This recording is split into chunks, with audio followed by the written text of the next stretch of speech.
கண்ணாலம் கட்டு முன்னே கெட்டி மேடம் கொட்டு முன்னே கைவிரலும் பட்டா என்ன பண்ணாத்து பூச்சி போல வெள்ளருக்கு பூவே போல உன்னழக கண்டானே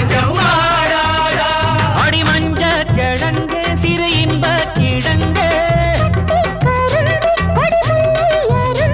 அடி பார்க்காம போனவளே குருவம்மா